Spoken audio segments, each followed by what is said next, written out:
Some players win trophies. Some break records. Some become captains of great teams. But very few change the very soul of the game they play. Jay Jay Okocha was one of those rare magicians. The man who made football look like poetry, like dance, like pure joy. The player who dribbled not to pass time or escape defenders, but to entertain, to amaze, to remind the world why they fell in love with football in the first place. This is the story of Augustine and Quat, Jay Jay and Quat Okocha, the legend who didn't just play the game, he made it sing.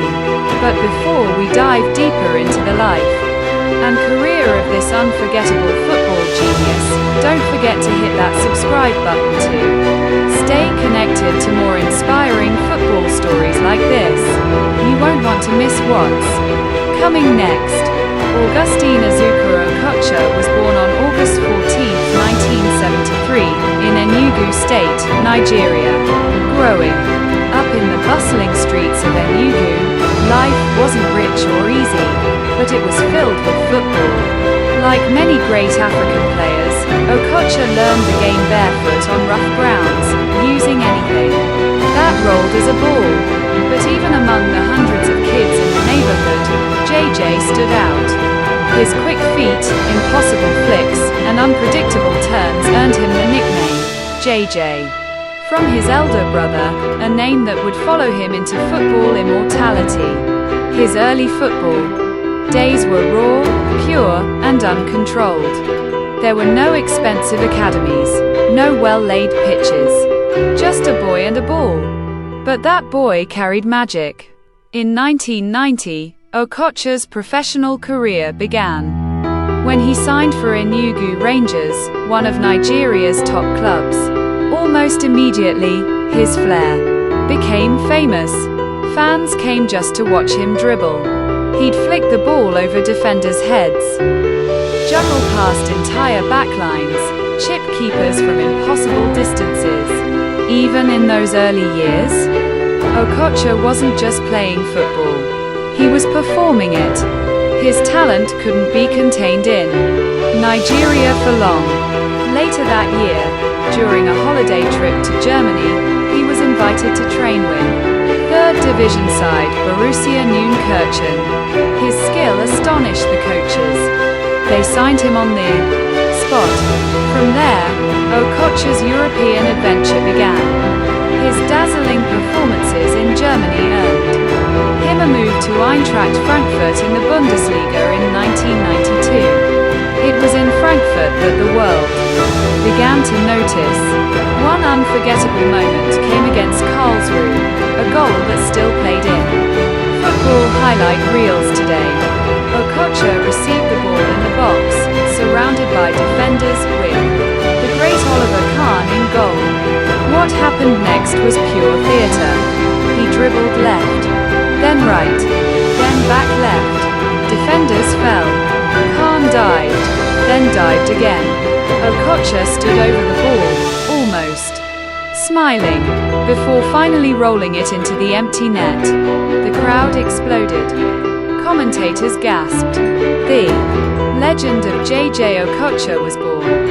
But like all great artists, Okocha's career path was winding and unpredictable. In 1996, he moved to Fenerbahce in Turkey, where his legend grew even more. There, he mastered the art of free kicks. In 2 seasons, he scored 30 goals, many of them from impossible set pieces that bent and curled like magic. Turkish fans adored him. His flair, his tricks, his joyful style, they made every match a festival. But the best was still to come.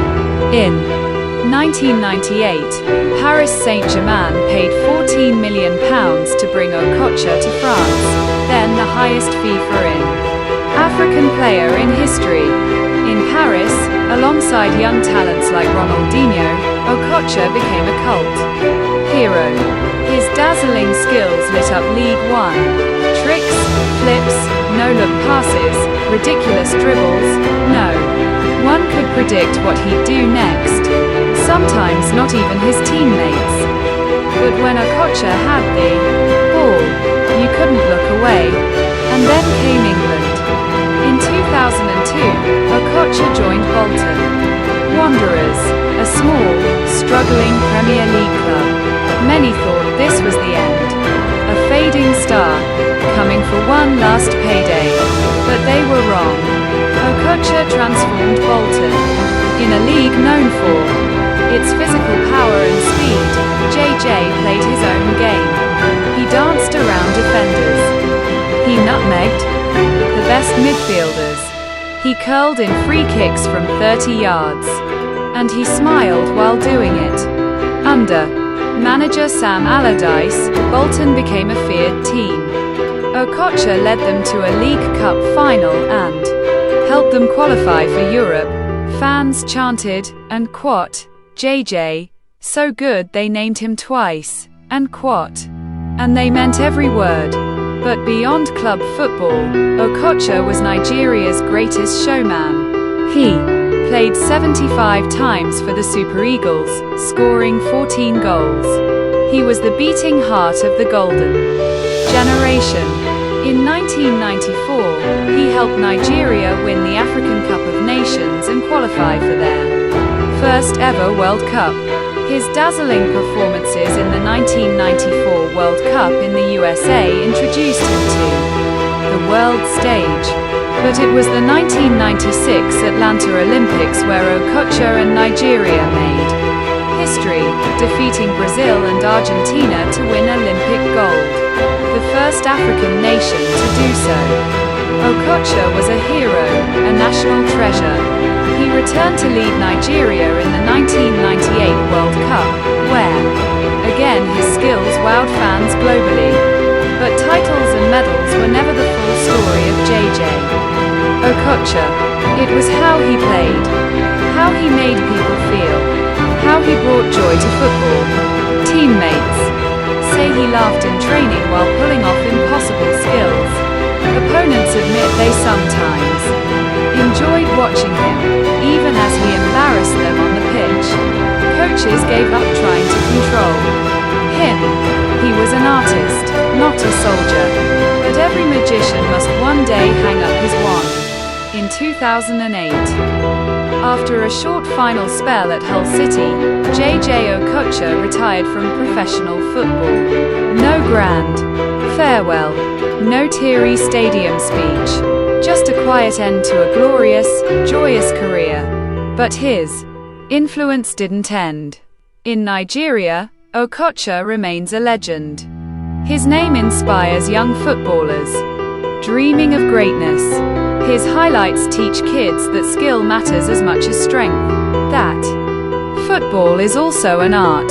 He has stayed active in football, serving as a mentor, ambassador, and businessman.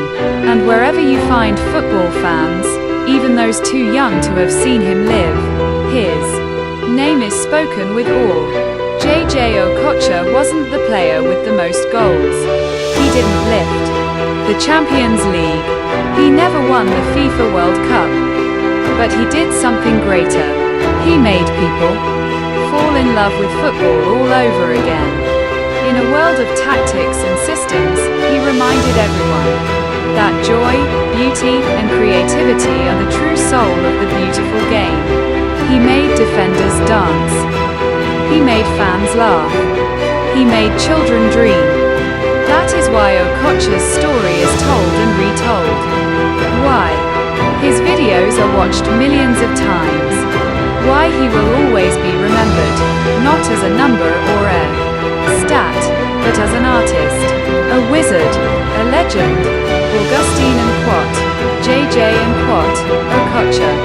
So good, they named him twice. And if you enjoyed this incredible journey into the life of one of football's greatest entertainers, make sure you hit that subscribe button now, because many more amazing football legends are coming your way, and you won't want to miss a single one. Stay tuned.